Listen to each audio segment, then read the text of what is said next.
Hello viewers, my name is Dr. Jayachandra. I'm a prosthodontist. I'm from NDC. ఈరోజు మనతో మాట్లాడడానికి doctor Yugender sir NDC chairman గారు మనతో పాటు ఉన్నారు. ఈరోజు డెంటల్ రిలేటెడ్ ప్రాబ్లమ్స్ అన్నీ మన పేషెంట్కి చాలా క్వశ్చన్స్ ఉన్నాయి, కన్ఫ్యూజన్స్ ఉన్నాయి, అవన్నీ ఈరోజు మనం మాట్లాడుకుందాం.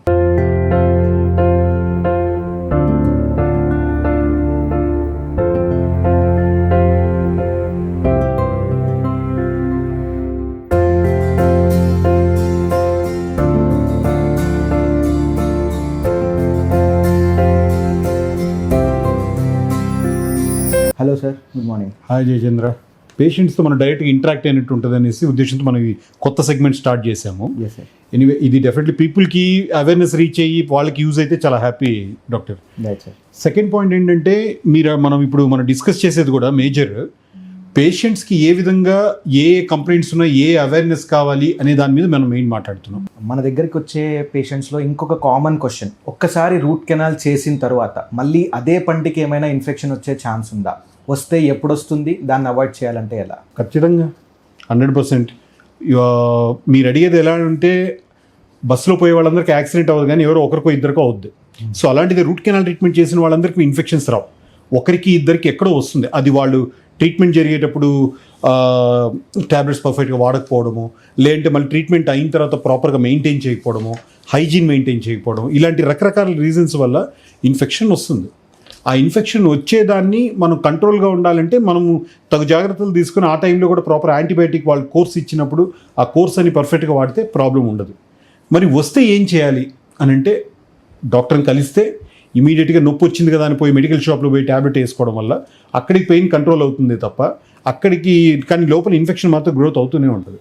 అసలు ఎందుకు వచ్చింది రీజన్ అని ఎవరైతే డాక్టర్ మీకు చేశారో వాళ్ళని వెళ్ళి కలిస్తే చాలా సింపుల్గా మళ్ళీ చెప్తారు ఏదేది రీజన్, ఎందువల్ల మీకు పెయిన్ వచ్చింది, మరి ఏం చేయాల్సి ఉంటుందంటే కొంతమందికి చాలా మైల్డ్ ఇన్ఫెక్షన్ ఉంటే మళ్ళీ ఇంకో యాంటీబయాటిక్ కోర్స్ రాయడం, లేదా వాళ్ళకే మళ్ళీ కూడా రీరూట్ కెనాల్ ట్రీట్మెంట్ చేయడం, మళ్ళీ అదంతా ఒకటి రిమూవ్ చేసి మళ్ళీ క్లియర్ చేసి మళ్ళీ చేస్తారు. సో మన దగ్గరకు వచ్చే పేషెంట్స్లో ఇంకొక కామన్ క్వశ్చన్ ఏంటంటే, పళ్ళు తీసేస్తే వాళ్ళకి నొప్పి పోతుంది, తీసిన తర్వాత పెట్టాల్సిన అవసరం ఉందా, పళ్ళు పెట్టకపోతే వచ్చే ప్రాబ్లమ్స్ ఏంటి? చాలామందికి ఏంటంటే పళ్ళు తీసేసిన తర్వాత ఒకప్పుడైతే మరి అసలు కట్టించుకునే వాళ్ళే కాదు, ఎన్ని పోతే అది పోయినాయి, మాకు ఇన్ని పళ్ళు పోయినాయి అన్ని పళ్ళు పోయినాయి అనేసి అనుకుని అట్లా మిగిలిన ఉన్న పళ్ళ మీద నమిలి తినేవాళ్ళు. బట్ ఇప్పుడు పరిస్థితి ఎలా ఉందంటే చాలామందికి అవేర్నెస్ ఎలా వచ్చిందంటే పళ్ళు కట్టడానికి సపరేట్ స్పెషలిస్ట్, ఇప్పుడు మీరు ప్రాస్థోడాంటిస్ట్, పళ్ళు రీప్లేస్మెంట్ స్పెషలిస్ట్, ఈ విధంగా కంప్లీట్గా రీప్లేస్మెంట్ స్పెషలిస్ట్లే ఉన్నారు అని తెలుసుకున్నారు, దాంట్లో అవేర్నెస్ కూడా వచ్చింది. బట్ అయినా కూడా ఆ సెగ్మెంట్ పేషెంట్స్ కూడా వాళ్ళకి అర్థమవడానికి మనం చెప్పాలి అని అంటే ఎక్కడ పన్ను పోతుందో పన్ను కట్టించుకోవాలి, పన్ను ఎక్కడ తీసేశారో ఆ ఏరియాలో కంపల్సరీ పన్ను రీప్లేస్మెంట్ అనేది మస్ట్.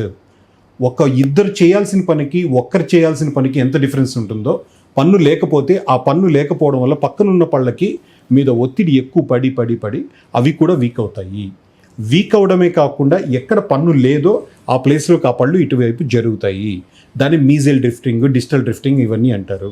ఇదే కాకుండా సూపర్ ఎరప్షన్, మీకు పైన పళ్ళు కూడా ఆ సందులోకి జరుగుతాయి. ఈ విధంగా ఉన్న పళ్ళ పొజిషన్స్ అన్ని మారడం వల్ల ఆ 3 మాత్రమే మారే అనుకోవద్దు, దాన్ని ఆనుకున్న పళ్ళు కూడా మారి వాటి వల్ల ఫుడ్ లాడ్జింగ్ అంతా జరిగి అక్కడ తిన్నాటి విరుక్కొని ఇట్స్ ఆల్ చైన్ ప్రాసెస్. అన్ని ఒకదానికి అంటుకుని ఉండడం వల్ల ఇలా జరుగుతాయి. సో పళ్ళు తీస్తే పళ్ళు కట్టించుకోవాలి, పన్ను లేని పొజిషన్ ఉండడం వల్ల పక్క పళ్ళు డ్యామేజ్ అవుతాయి. ఇది కాకుండా ముఖ్యంగా ఏంటంటే ఇంకా కొంచెం ఒక స్టెప్ ముందుకేస్తే ఎక్కడ పళ్ళు మిస్ అవుతాయో అప్పుడు అక్కడ మనకు బుగ్గలు జారడం కానీ, బుగ్గలు లోపలికి వెళ్ళడం కానీ, అంటే అనుకున్న ఏజ్ కంటే కొంచెం ఎక్కువ ఏజ్ కనపడడం కానీ, ఫేషియల్ డ్రూపింగ్ అంటారు. సో ఇలాంటివన్నీ జరిగే ఛాన్స్ ఉంటాయి. సో మనం ఉండేదే తినడం కోసం. సో బాటమ్ లైన్ మనం మిగిలినటివన్నీ కూడా యాక్సెసరీస్ మనం సంపాదించడం, ఇంకోటి ఆ తినేది ప్రాపర్గా తింటూ నీట్గా డైజెషన్ అయ్యి నీట్గా చేస్తే బాడీకి అంతా కూడా పర్ఫెక్ట్గా ఉంటే అన్నీ వాటి లైఫ్ అంతా కూడా మన లైఫ్ స్టైల్ కూడా మారుతుంది. ఆ సాటిస్ఫాక్షన్ ఉంటుంది. ఎప్పుడైతే పన్ను టీత్ అక్కడ మిస్సింగ్ ఉంటుందో అప్పుడు అక్కడ సరిగ్గా సరిగ్గా చేయడం వల్ల బాగా నమిలితేనే బాగా టేస్ట్ తెలిసేది. ఆ టేస్ట్ ఎప్పుడు తెలియదు, సరిగ్గా మనం యాక్సెప్ట్ చేయలేం ఫుడ్ని. ఇవన్నీ inter related. Quality of life కోసం కూడా మనకు పళ్ళు అవసరం, లుక్స్ వైజ్, నమలడానికి, టేస్ట్, అన్నిటికీ. సో బాటమ్ లైన్ ఎక్కడ పళ్ళు పోతే అక్కడ పళ్ళు కట్టించుకోవాలి, ఆ పళ్ళని కంపల్సరీ రీప్లేస్ చేసుకోవడం వల్ల దానివల్ల పేషెంట్కి చాలా ఉపయోగం. మీరు చెప్పింది అయితే అర్థమైంది. పళ్ళు కట్టించుకోవడం అవసరం అని చెప్పారు. పళ్ళు కట్టించుకోవడానికి కావాల్సిన విధానాలు ఏంటి? అంటే డెంటల్ ఇంప్లాంట్ అంటే ఏంటి, బ్రిడ్జ్ అంటే ఏంటి, ఇవన్నీ ఎప్పుడెప్పుడు వాడతారు? ఫస్ట్ పళ్ళు కట్టించుకోవాలి అని అంటే మనకు ఇంతకుముందు ఏంటంటే దాంట్లో రకరకాలు ఉండేటివి. తీసి పెట్టిన పళ్ళు, ఫిక్స్డ్ పళ్ళు అని 2 రకాలు ఉండేవి. ఫిక్స్డ్ పళ్ళలో కూడా ఉన్న పక్కన 2 పళ్ళని సపోర్ట్గా వాడుకొని ఫిక్స్ చేయడం, అది దాని బ్రిడ్జ్ అంటారు. మీకు అలా కాకుండా మళ్ళీ మనకు చెప్పేది ఎవరికి ఇప్పుడు పక్కన పళ్ళని కూడా సపోర్ట్ తీసుకోకుండా ఉన్న ఎక్కడైతే పన్ను పోయిందో దాన్ని మాత్రమే చేయాలంటే అది ఇంప్లాంట్ పెట్టేవాళ్ళు. ఇప్పుడు ఇంప్లాంట్స్ అనేటివి బాగా వాడుకలో ఉన్నాయి, ఎక్కువగా వాటిని బాగా పాపులర్ అయినాయి పేషెంట్స్కి. డైరెక్ట్గా పేషెంట్స్ వచ్చి అడిగి ఇంప్లాంట్స్ వేస్తున్నారు, ఇంప్లాంట్స్ అడుగుతున్నారు, ఇంప్లాంట్స్ మనం వేస్తున్నాం. ఇంప్లాంట్స్ అనేటివి కూడా దాంట్లో కూడా డిఫరెంట్ ఉంటాయి. సో ఇమీడియట్ లోడింగ్ ఉంటాయి, డిలేడ్ లోడింగ్ ఉంటాయి.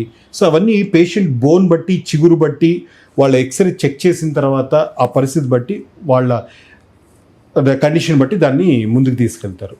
సో అట్లా వాళ్ళు మనకు ఇమీడియట్గా కూడా అయిపోతున్నాయి. ఇప్పుడంతా కూడా పళ్ళు కట్టాలి అంటే 1 డేలో కూడా పళ్ళు కట్టిస్తారు. కొన్ని కేసులు వెయిట్ చేయాలి, హీలింగ్ ప్రాసెస్ కోసం మనం ఒక 3 వీక్స్, 4 వీక్స్, 1 మంత్ అట్లా వెయిట్ చేయాల్సి ఉంటుంది. దాని మీద డిపెండెంట్. చాలామంది పేషెంట్స్కి ఒక ఫియర్ ఉంది, డెంటల్ ఇంప్లాంట్స్ అంటే ఏదో డ్రిల్ చేస్తారు, పెద్ద సర్జరీ అవుతుంది అది అనేది. దాని మీద మీ ఒపీనియన్ ఏంటి సార్? పన్ను తీయడం సర్జరీనా? పన్ను తీయడం ఎంత సర్జరీ అని అనుకుంటే దాంట్లో ఒక 10% వరకే మనకి ఇంప్లాంట్లో జరిగేది. మనం ఇంప్లాంట్ అనేది కాస్ట్ ఎక్కువ అవడం వల్ల, ఇంకోటో వల్ల ప్రాసెస్ దాన్ని అదేదో పెద్ద ప్రొసీజర్ అనుకుంటారు. కానీ అది ఇంప్లాంట్ అనేది కాస్ట్ ఎక్కడ వస్తుందంటే ఆ మెటల్కి అది ఏదైతే టైటానియం అలాయికి ఇవ్వాల్సి వస్తుంది. కాబట్టి ఆ ప్రొసీజర్ మీకు పెద్దది అనిపించేది ఆ కాస్ట్ వల్ల, అంతే తప్ప ప్రొసీజర్ ఇట్స్ వెరీ సింపుల్. ఆ పంటి వరకు ఎక్కడైతే మీరు ఇంప్లాంట్ పెట్టాలనుకుంటున్నారో అక్కడ ఒక 1 ml నుంచి 2 ml అనస్థీషియా ఇస్తారు. అనస్థీషియా ఇచ్చి బాగా అక్కడ నమ్నెస్ అయిన తర్వాత పేషెంట్తో మాట్లాడుతూనే ఒక 5 minutes ఆర్ మ్యాక్సిమం 10 minutesలో ఒక ఇంప్లాంట్ ప్లేస్ చేయగలరు. సో అంత ఈజీగా ఉంటుంది. పేషెంట్కి పెట్టింది కూడా తెలియనంత ఈజీగా ఉంటుంది. ఒక ఇంజెక్షన్, అది కూడా లైట్గా అట్ట ప్రిక్ ఉంటుంది అంతే. సో ఇప్పుడు ఆల్మోస్ట్ అందరు డాక్టర్స్, మన ఫెలో డాక్టర్స్, ఎంతో హాస్పిటల్స్ అన్నీ కూడా అలాగే చేస్తున్నాయి. సో చాలా డెవలప్ అయిందండి. ఒకసారి డెంటల్ ఇంప్లాంట్స్ చేయించుకున్న తర్వాత తీసుకోవాల్సిన జాగ్రత్తలు ఏంటి? How is it different from the other teeth, natural teeth? Implants పెట్టిన తర్వాత ఫస్ట్ 3 నెలల నుంచి 2 నెలల వరకు కొంతమంది వెయిట్ చేసి పళ్ళు ఫిక్స్ చేయాలంటారు. ఆ టైం వరకు అక్కడంతా కొంచెం నమ్మడం, ఆ విషయంలో బాగా ప్రాపర్ ఓరల్ హైజీన్ మెయింటైన్ చేయడంలో జాగ్రత్తలు తీసుకోవాలి. ఇంప్లాంట్ పెట్టిన తర్వాత అంటే సేమ్ ఒరిజినల్ టూత్ని ఏ విధంగా మనము ప్రాపర్గా హైజీన్ మెయింటైన్ చేస్తామో హైజీన్ మెయింటైన్ చేయాలి. అన్నిటికంటే ముఖ్యం ఏంటంటే స్మోకింగ్ అనే దాన్ని ఇంప్లాంట్స్ పెట్టిన వాళ్ళకి కంపల్సరీ పూర్తిగా అవాయిడ్ చేయాలి. ఒక ఆపోజిట్ ఫోర్సెస్ ఏదైనా ఉంది, ఒకటి కంప్లీట్గా నష్టం చేస్తుంది ఇంప్లాంట్కి అంటే స్మోకింగ్ వల్ల ఆ టొబాకో స్ట్రెయిన్స్ వల్ల కూడా మొత్తం ఆ ఎముకంతా కూడా డ్యామేజ్ అయ్యి, సో పెరి ఇంప్లాంటైటిస్ అని ఫామ్ అయ్యి మళ్ళీ ఆ ఇంప్లాంట్ లూజ్ అయిపోయి ఆ టూత్ ఇంప్లాంట్ బయటకు వచ్చేస్తుంది. సో ఆ విధంగా చేసిన టైము, మనీ అంతా కూడా వేస్ట్ అవుతుంది. సో ఏమైనా తిన్నది ఇరుక్కుంటుంది మాటికి అని అంటే ఫ్లాసింగ్ ద్వారా, వాటి ద్వారా క్లీన్ చేసుకోవడం. So proper oral hygiene maintain చేయడం అనేది ఇంప్లాంట్స్కి మీరు తీసుకోవాల్సిన జాగ్రత్తలు. సో చాలామంది ఇప్పుడు వస్తున్న patients at a younger age చాలా ఎత్తుగా ఉన్నాయి, చాలా బయటికి ఉన్నాయి పళ్ళ మధ్యలో స్పేసింగ్స్ ఉన్నాయి. సో ఇవి కవర్ చేయాలంటే, ఈ స్పేసింగ్స్ కానీ ఈ ఎత్తుగా ఉన్న పళ్ళని ట్రీట్ చేయాలంటే ఏమేమి ఆప్షన్స్ ఉన్నాయి డెంటల్ రిలేటెడ్గా? మనకు పళ్ళు ఎత్తు ఉన్నా కూడా, లేదంటే ఎగుడు దిగుళ్ళు ఉన్నా కూడా, లేదంటే పళ్ళ మధ్యలో సందులు ఉన్నా కూడా ఒక యంగ్ ఏజ్ పీపుల్కి ఫస్ట్ వాళ్ళు కరెక్ట్ చేసుకోవాల్సింది. ఇప్పుడైతే చాలా అవేర్నెస్ వచ్చేసింది. డెంటల్ క్లినిక్స్ ఎంతోగా బాగా డెవలప్ అయిన ఎంతోమంది డెంటల్ క్లినిక్స్ ఉన్నాయి. దగ్గరలో ఉన్న డెంటల్ క్లినిక్కి వెళ్ళి ఫస్ట్ వాళ్ళ పరిస్థితి ఏంటో కనుక్కోవడం.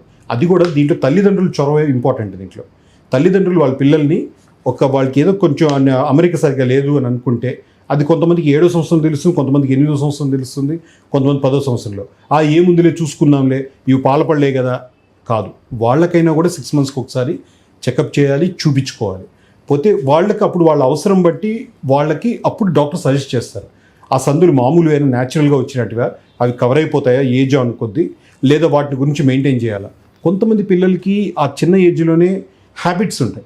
నోట్లో వేలు పెట్టి చీకడం, పెదం చీకడం, నాలుగు బయట పెట్టి పడుకోవడం, వీటి వల్ల కూడా పళ్ళ అమరిక మారుతుంది. వాటి సైజ్ షేప్ అనే దానికంటే కూడా వాటి పొజిషన్ మారుతుంది. అప్పుడు వాటి వల్ల ఎత్తు, సందులు, ఎగుడు దిగుడులు ఇలా వచ్చే ఛాన్స్ ఉంటాయి. వాటిని ఎలా అనేది ఆ చిన్న వయసులోనే పెద్దవాళ్ళు కానీ చొరవ తీసుకుంటే సగం ప్రాబ్లం క్లియర్ అవుతుంది. పోతే మీరు యుక్త వయసుకు వచ్చిన తర్వాత అన్నారు, ఒక 14-15 years దాటిన తర్వాత అప్పుడు మనకి ఎప్పటి నుంచో ఉన్న బ్రేసెస్, పళ్ళ క్లిప్స్ వేసుకొని అదొకటి ఉంది.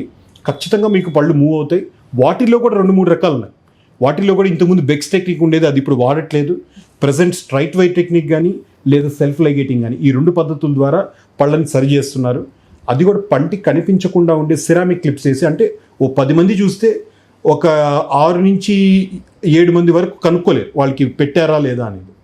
అలాంటి ద్వారా కూడా మనము సెల్ఫ్ లైగేటింగ్ కానీ లేదా మన స్ట్రైట్ వై టెక్నిక్ ద్వారా పళ్ళని ప్రాపర్గా అరేంజ్ చేస్తారు. కానీ వీటన్నిటికి మించి ఇప్పుడు మాకు అది కూడా మా ఇంట్లో వాళ్ళకు కూడా తెలియకుంటూ వేసుకునే వాళ్ళు కూడా చాలామంది ఉన్నారు. అంటే తెలియకుండా అంటే ఆ వాళ్ళకు కూడా బయట కనిపించినంత వరకు వాటినే అలైనర్స్ అంటారు. ఇన్విజిలైన్ అలైనర్స్ అని వరల్డ్ వైడ్ ఫేమస్ ఉన్నాయి. అవి అందరు హాస్పిటల్స్ చేస్తున్నారు. అలైనర్స్ ఏవైతే ఉన్నాయో పెట్టుకున్నట్టు డాక్టర్స్ కూడా కనుక్కోలేరు ఆపోజిట్ మాట్లాడుతుంటే. సో వాటికి అనుకున్న టైంలో అవి క్లియర్ అయిపోతాయి.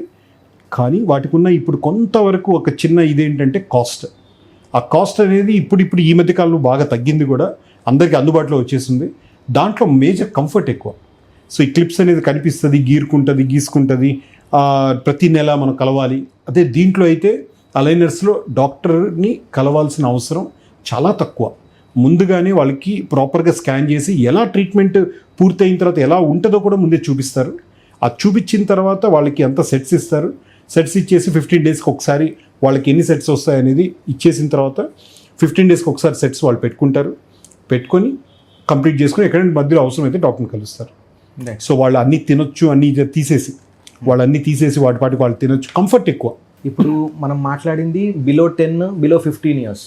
ఈ ఆర్థో ట్రీట్మెంట్ అంటే ఎత్తుపళ్ళు వాళ్ళ యంగర్ ఏజ్లో వాళ్ళు చూయించుకోలేదు. ఇప్పుడు వాళ్ళు at a later stage above 40 వాళ్ళు సెల్ఫ్ కేర్ తీసుకుందాం అనుకుంటున్నారు. యంగర్ ఏజ్లో వాళ్ళు చేయలేదు, ఇప్పుడు చేయించుకోవచ్చా? ఏజ్ రిస్ట్రిక్షన్ ఏమైనా ఉందా ఈ ఆర్థో? ఇది ఒక ట్రికీ క్వశ్చన్. ఎలా అంటే మీరు చెప్పినట్టు కొంతమందికి 30 ఇయర్స్ దాటినా వేయలేరు, కొంతమంది 40 ఇయర్స్ దాటలేరు, కొంతమంది 45 ఇయర్స్ ఏజ్ వాళ్ళకి కూడా మనం వేస్తాం. మనమే కాదు చాలా మంది హాస్పిటల్స్ వేస్తారు. ఎప్పుడు వేస్తారు? బోన్ ప్రాపర్ సపోర్ట్ ఉండి పీడిఎల్ వైడనింగ్ అవి లేకుండా పర్ఫెక్ట్గా తన హైజీన్ మెయింటైన్ చేస్తూ ఉంటే సక్సెస్ 100% ఉంటే వాళ్ళు ఆ ఏజ్లో ఛాన్స్ తీసుకోలేము. అప్పుడు ఆర్థోడాంటిస్ట్ పర్యవేక్షణలో కంపల్సరీగా చేసుకోవచ్చు. కానీ కొంతమంది కేసులకి ఎలా ఉంటుందంటే మాకు కావాలి, బోన్ సపోర్ట్ తక్కువ ఉంటుంది. సో అలాంటివి వాటిలో ఏంటంటే కంపల్సరీ వాళ్ళకి స్మైల్ డిజైనింగ్ ద్వారా వాళ్ళకి వాళ్ళు అనుకున్న దాన్ని ఆల్మోస్ట్ 95% అచీవ్ చేస్తారు. సో ఇంకా చాలామంది పేషెంట్స్ వచ్చి అడిగే క్వశ్చన్ ఏంటంటే, నాకు థర్డ్ విజ్డమ్ టూత్ వస్తుంది, ఇది వచ్చేటప్పుడు పెయిన్ వస్తుంది, ఇప్పుడు నేను ఇది తీయించుకోవడం అవసరమా, తీయించుకోకపోతే ఏమవుతుంది, ఇలాగ ఎన్ని రోజులు ఆపొచ్చు దీని ప్రొసీజర్ని? 18 సంవత్సరాల తర్వాత వచ్చే దంతాలని, అంటే చివరి వెనకాల వచ్చే 3వ పళ్ళని, దవడ పళ్ళని జ్ఞానదంతాలు అంటారు. అది మన మన వీక్షకులకు అందరికీ ఇంతకుముందు మనం ఇచ్చిన వీడియోస్లో అంతా బాగా అవగాహన వచ్చేసింది. మరి దాన్ని తీయాలా అవసరం లేదా, వచ్చి చాలామంది పెయిన్ ఉంది అని అంటే మల్టిపుల్ టైమ్స్ పెయిన్ వచ్చింది, ఒక్కసారి దాటి కంపల్సరీ దాన్ని రిమూవ్ చేయించుకోవడం మంచిది.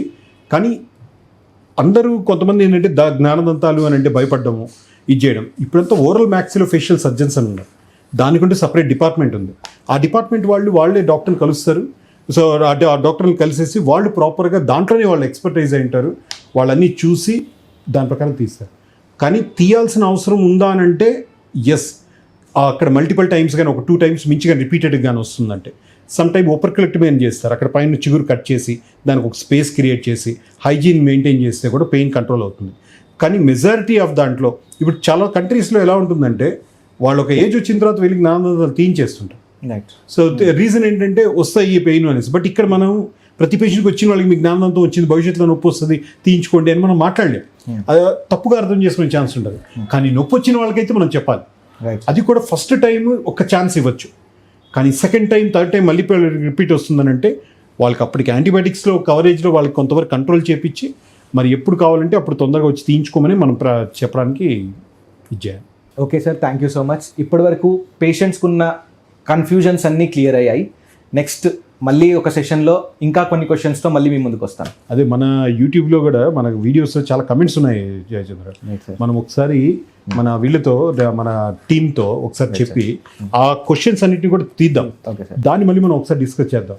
సో బై దట్ మనము డైరెక్ట్గా వాళ్ళకి ఆన్సర్ ఇచ్చినట్టు ఉంటుంది. సో ఈసారి మనం ఆ క్వశ్చన్స్ కూడా ఆన్సర్ చేద్దాం. నమస్తే.